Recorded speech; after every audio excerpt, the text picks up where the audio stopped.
ഇടുക്കി ജലവൈദ്യുത പദ്ധതി പൂർത്തിയായപ്പോൾ നാടിന് വെളിച്ചമാവാൻ വെള്ളത്തിൽ മറഞ്ഞ ഒരു ഗ്രാമമാണ് വൈരമണി. അണക്കെട്ടിലെ ജലനിരപ്പ് 14% താഴെയായപ്പോൾ ഗ്രാമത്തിന്റെ അവശേഷിപ്പുകൾ വീണ്ടും ദൃശ്യമായി തുടങ്ങി. ഇടുക്കിയുടെ ചരിത്രത്തിൽ ഏറെ പ്രധാനപ്പെട്ടതാണ് വൈരമണി ഗ്രാമവും ഗ്രാമത്തിലെ സെന്റ് തോമസ് ദേവാലയവും. ഇടുക്കി കൊളമാവിൽ നിന്ന് 1 മണിക്കൂർ റിസർവെയറിലൂടെ സഞ്ചരിച്ചാൽ പഴയ വൈരമണി ഗ്രാമത്തിലെത്താം.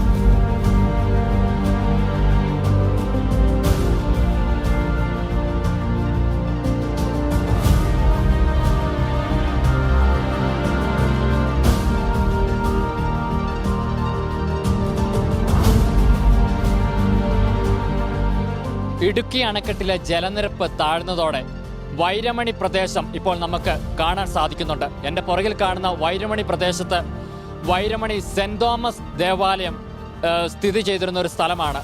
അതിൻ്റെ അവശിഷ്ടങ്ങൾ നമുക്കിപ്പോൾ അവിടെ കാണാൻ സാധിക്കും. അവിടെ ഒരു LP സ്കൂളും മറ്റ് അനുബന്ധ നിരവധി സ്ഥാപനങ്ങളും എല്ലാം ഉണ്ടായിരുന്ന ഒരു സ്ഥലമായിരുന്നു. 2000-ഓളം കുടുംബങ്ങളാണ് അവിടുന്ന് കുടിയൊഴിപ്പിക്കപ്പെട്ടത്. വൈരമണി ഗ്രാമപ്രദേശത്തെ ദൃശ്യങ്ങൾ തെളിഞ്ഞു തുടങ്ങിയിട്ടുണ്ട്. ഡാമിലെ ജലനിരപ്പ് ഉയർന്നതോടെ കാണാൻ പറ്റാത്ത അവസ്ഥയിലായിരുന്നു വൈരമണി ഗ്രാമം. ഇടുക്കി അണക്കെട്ടിന്റെ നിർമ്മാണത്തിനായി 2000-ലധികം കുടുംബങ്ങളെയാണ് വൈരമണി ഗ്രാമത്തിൽ നിന്നും സർക്കാർ കുടിയൊഴിപ്പിച്ചത്. നിർമ്മാണം പൂർത്തിയാക്കിയ അണക്കെട്ടിൽ വെള്ളം നിറഞ്ഞപ്പോൾ വൈരമണി പ്രദേശം കാണാൻ പറ്റാത്തത്രയും മുങ്ങിയിരുന്നു. ഇപ്പോൾ ഇടുക്കി ഡാമിലുള്ളത് 14% താഴെയാണ് വെള്ളമുള്ളത്. ഈ ഒരു കൊളമാവ് ഡാമിന്റെ നിർമ്മാണത്തിനായിട്ട് മാത്രം 2000-ലധികം കുടുംബങ്ങളെയാണ് ഒഴിപ്പിച്ചത്. ഇന്ന് ഈ കാണുന്ന വെള്ളത്തിനടിയിൽ പതിറ്റാണ്ടുകൾക്ക് മുമ്പ് ഏക്കർ കണക്കിന് നെൽകൃഷിയും കരിമ്പൻ കൃഷിയും ഒക്കെയായിരുന്നു. പഴമക്കാർ അതിനെ വൈരം വിളയുന്ന കൃഷികളെന്നാണ് പറഞ്ഞിരുന്നത്. അങ്ങനെ വൈരം വിളയുന്ന കൃഷിയുടെ നാട് വൈരമണി എന്ന് അറിയപ്പെടാൻ തുടങ്ങി. കുടിയർക്ക് ചേലച്ചൂട്ടിൽ 3 ഏക്കർ സ്ഥലം കിട്ടി. കാളിയാറ്റിൽ 3 ഏക്കർ അപ്പൻ്റെ പേരിലും കിട്ടി. ഞങ്ങൾക്ക് 2 സ്ഥലമുണ്ടായിരുന്നു. ആ ചെറിയ തുകയെ കിട്ടിയുള്ളൂ. കണ്ടത്തിന് വലിയ നഷ്ടപരിഹാരമൊന്നുമില്ല. എനിക്ക് 3000 രൂപയെ കിട്ടിയുള്ളൂ. അപ്പൻ്റെ പേരിലുള്ളതിനും അതിൽ കൂടുതൽ കിട്ടിയിട്ടില്ല. വീടൊക്കെ മോശം വീടുകളായിരുന്നു. പുല്ലുവര, മണ്ണ് കട്ട ഒക്കെയായിരുന്നു. കുടിയിറക്കപ്പെട്ടപ്പം വലിയ കുഴപ്പമൊന്നുമില്ല. നമുക്ക് സ്ഥലം കാണിച്ചു തന്നതിന് ശേഷമാണ് ഓരോ വീട്ടുകാരുടെ വീട്ടാവശ്യങ്ങൾ സാധനങ്ങൾ കൊണ്ടുപോകാൻ ഓരോ ലോറിയും വിട്ടു വന്നു. അങ്ങനെ ഞങ്ങൾക്ക് വീട്ടു സാധനങ്ങളൊന്നും കൊണ്ടുപോകാൻ അധികമൊന്നുമില്ലായിരുന്നു. കുറച്ച് നാടൻപാഴ ലോറിയെ പറിച്ചിട്ട് കൊണ്ടുപോയി. ആ ജനല 3 ഏക്കറിനടുത്ത് വെച്ചു. 1 കൊല്ലം കഴിഞ്ഞപ്പോഴത്തേക്കും പിന്നെ അതവിടെ കൃഷിയായി. പിന്നെ കാളിയാറ്റിൽ 3 ഏക്കർ സ്ഥലം നിറച്ച് തെങ്ങും റബ്ബറും വെച്ചു. അതൊരു 5 കൊല്ലം കഴിഞ്ഞപ്പോഴത്തേക്കും കായായി. അതും കൊടിയിറങ്ങി സ്ഥലം കിട്ടി. ഒരു 6 വർഷം കഴിഞ്ഞാൽ അതിന് നഷ്ടപരിഹാരം കിട്ടണത്. അത് വലിയ കേസിലായി വന്നു. ഡെപ്യൂട്ടി കളക്ടറുടെ ഓഫീസിലിരുന്ന ഫയലുകൾ ചിലർ സർക്കാർ ഉദ്യോഗസ്ഥരെ സ്വാധീനിച്ച് പോയി വെച്ചിട്ടില്ലെന്നാണ് പറയണത്. ആ സർക്കാരുകൾ കുറേയൊക്കെ കണ്ടുപിടിക്കുകയും പിന്നെ ആ നഷ്ടപരിഹാര തുക ആ കേസ് തീർന്നതിന് ശേഷമാണ് കിട്ടിയത്. തൊടുപുഴയ്ക്കും കട്ടപ്പനയ്ക്കുമിടയിലുള്ള പ്രധാന ടൗണായിരുന്നു വൈരമണി.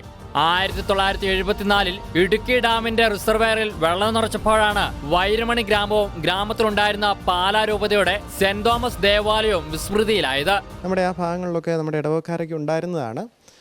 ഈ അടുത്ത കാലം വരെ അവിടെ 25-ഓളം കുടുംബങ്ങൾ അവിടെ ഉണ്ടായിരുന്നു. പക്ഷേ അവർക്ക് സ്കൂളിൽ പോകാനും പഠിക്കാനും ഒക്കെയുള്ള അതുപോലെ തന്നെ മറ്റു കാര്യങ്ങൾക്ക് യാത്രാക്ലേശം ഒക്കെ ഉണ്ടായതുകൊണ്ട് അവർ ആ ഭാഗത്തു നിന്നൊക്കെ പതുക്കെ മറ്റു സ്ഥലങ്ങളിലേക്ക് പോയി. നല്ലൊരു പ്രത്യേകിച്ച് നമ്മുടെ ഒരു ഇടവകയുടെ നല്ലൊരു ശതമാനം ആളുകളും ഈ ഇടുക്കി റിസർവെയർ ഭാഗങ്ങളിലൊക്കെ ഉണ്ടായിരുന്നു. ഞാനവിടെ പള്ളി ഇരുന്ന ഭാഗത്ത് ഒരിക്കൽ പോയതാണ്. നമുക്കത് കാണുമ്പോൾ വലിയൊരു സന്തോഷവും ഒരു ആത്മനിർവൃതിയും ഒക്കെ നമുക്ക് തോന്നും. അതുപോലെ തന്നെ ഒരു വലിയ ദേവാലയത്തിൻ്റെ വലിയൊരു അവശേഷിപ്പും ഒക്കെ കാണുമ്പോൾ വലിയൊരു ദേവാലയമായിരുന്നു. ദേവാലയത്തോളം ഒപ്പം വലിപ്പമുള്ള വലിയൊരു ദേവാലയമായിരുന്നു. വെള്ളം ഇറങ്ങുന്ന സമയത്ത് പ്രത്യേകിച്ചും വേനൽക്കാലമൊക്കെ ആകുമ്പോൾ അവിടുത്തെ വെള്ളം ഇറങ്ങും. അപ്പോൾ പതുക്കെ നമുക്ക് ആ ഒരു കുന്നിൻ്റെ മുകളിലായിരുന്നു ഈ പള്ളി ഇരുന്നത്. അപ്പം ഈ കല്ലുകളും ഒക്കെ നമുക്ക് കാണാം. ഇപ്പോഴവിടെ ചെന്നാലും നമുക്ക് ഈ കല്ലുകളൊക്കെ കാണാം. ഈ ദേവാലയത്തിൻ്റെ അവശിഷ്ടങ്ങളാണ് ഇപ്പോൾ നമുക്ക് കാണാവുന്നത്. വീടുകളുടെയൊക്കെ അവശിഷ്ടങ്ങളൊക്കെ തൊട്ട് സൈഡുകളിലൊക്കെ ചെറിയ ഭാഗങ്ങളിലൊക്കെ നമുക്ക് കാണാൻ പറ്റും.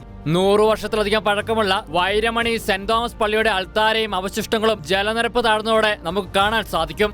വൈരമണി ഗ്രാമത്തിൽ നിന്ന് കുടിയിറക്കപ്പെട്ട വൈരമണിയിലെ സെന്റ് തോമസ് ഇടവാംഗമായിരുന്ന വിശ്വാസികൾക്ക് പറയാനുള്ളത് ഇതാണ്. ദേവാലയം പൊളിക്കുമ്പോഴൊക്കെ ഉണ്ടായിരുന്ന ഒരു അനുഭവം എങ്ങനെയായിരുന്നു? കണ്ണീരോട് കൂടി തന്നെയായിരുന്നു വിശ്വാസികളെല്ലാം നോക്കി കണ്ടിരുന്നത്? തീർച്ചയായിട്ടും കണ്ണുനീരോടുകൂടി ആയിരുന്നു കണ്ടിരുന്നത്. കാരണം വളരെ ബുദ്ധിമുട്ടിയൊക്കെ പണിത ഒരു ദേവാലയമാണ്. അതുകൊണ്ടാണ് ഞങ്ങൾക്ക് ഒരച്ഛന്മാരെ കാണുവാൻ വളരെ ആഗ്രഹവും ഉണ്ടായിരുന്നു. അതനുസരിച്ച് ദൈവത്തോട് പ്രാർത്ഥിച്ചതിൻ്റെ ഫലമായിട്ടാണ് ഞങ്ങൾക്കത് കിട്ടിയത്. വൈരമണി പള്ളി പൊളിക്കുന്ന സമയത്തൊക്കെ അവിടെ ഉണ്ടായിരുന്നു താങ്കൾ? ഉണ്ടായിരുന്നു. ഞാനും കൂടെ കൂടിയാണ് പൊളിക്കാനും ചുമക്കാനും ഒക്കെ എന്നെ പറ്റുന്നത് ഞാൻ ചെയ്തുകൊണ്ടിരുന്നു. വൈരമണി പള്ളിയുടെ കഥകും ജനലുമൊക്കെയാണ് ഇവിടെയുള്ളത്. വൈരമണി പള്ളി ഏതാണ്ട് ഇതേ മുഴുപ്പുണ്ടായിരുന്നു.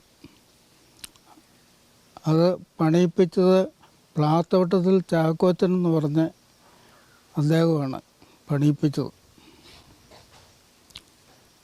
അദ്ദേഹം പോയി കഴിഞ്ഞപ്പോഴാണ് മയിലാടുവരച്ചൻ വരുന്നത്. മയിലാടുവരച്ചൻ്റെ കാലം മുതൽ ഞാൻ കപ്പ്യാരായിരുന്നു.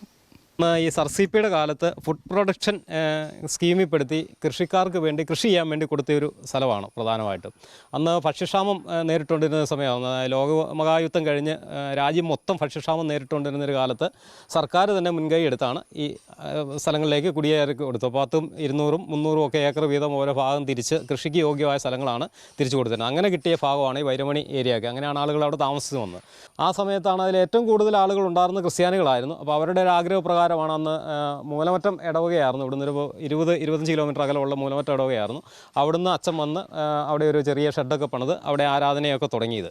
അപ്പോൾ ഈ കുളമാവ് പ്രദേശത്തുള്ള ആളുകളും അവിടെ പോയിക്കൊണ്ടിരുന്നത് പ്രധാനമായിട്ട് വൈരമണി പള്ളിയാണ്. വൈരമണി ഇടവകയുടെ കീഴിലായിരുന്നു. വൈരമണിയിൽ നിന്ന് കുടിയിറക്കിയ ആളുകളെ കൂടുതലായിട്ട് താമസിപ്പിച്ചിരുന്ന ഇടുക്കി ജില്ലയിൽ തന്നെ 3 സ്ഥലങ്ങൾ. ഒന്ന് വണ്ണപ്പുറം ഭാഗത്ത്, പിന്നെ ചേലച്ചോട് ഭാഗത്ത്, പിന്നെ ലബ്ബക്കട, കട്ടപ്പന ലബ്ബക്കട ഭാഗത്തൊക്കെ ആയിട്ട്, പിന്നെ റാന്നി, പത്തനംതിട്ട ആ ഭാഗത്തേക്കൊക്കെയാണ്.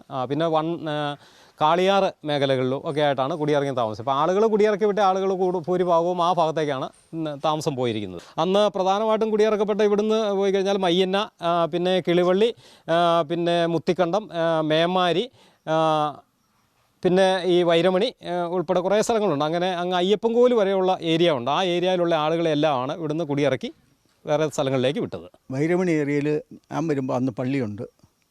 ഒരു മയിലാടൂർ അച്ഛനാണ് ഇരിക്കുന്നത്. ഇപ്പോഴത്തെ കപ്പിയരുമുണ്ട്. അവരവിടെ നിന്ന് നടന്നാണ് ഇവിടെ വരുന്നത്. ഡാമിൻ്റെ പണികൾ പൂർത്തിയാകാറായപ്പോൾ 10,000 ചില്ലുവാനും തൊഴിലാളികളും 1,500 വരം ഉദ്യോഗസ്ഥന്മാരും ജീവിക്കാൻ വേണ്ടി വന്ന ആളുകൾ ഉൾപ്പെടെ ഒരു ഞായറാഴ്ച ദിവസം ഒരു 10, 2,000, 3,000 ആളുകൾ കുളമാവിലുണ്ടാകും. അങ്ങനെ ഒരു പെട്ടെന്നൊരു ടൗണായിട്ട് മാറി ഇവിടെ. പള്ളിയിരുന്ന മുട്ടക്കുന്നൊക്കെ ഇപ്പം കാണാം. മറ്റ് പല കുന്നുകളും ആൾവാർപ്പുള്ളതായിരുന്നു. അവിടെയൊക്കെ നല്ലപോലെ ആൾക്കാർ കൃഷി ചെയ്ത് ജീവിച്ചുകൊണ്ടിരുന്നത്.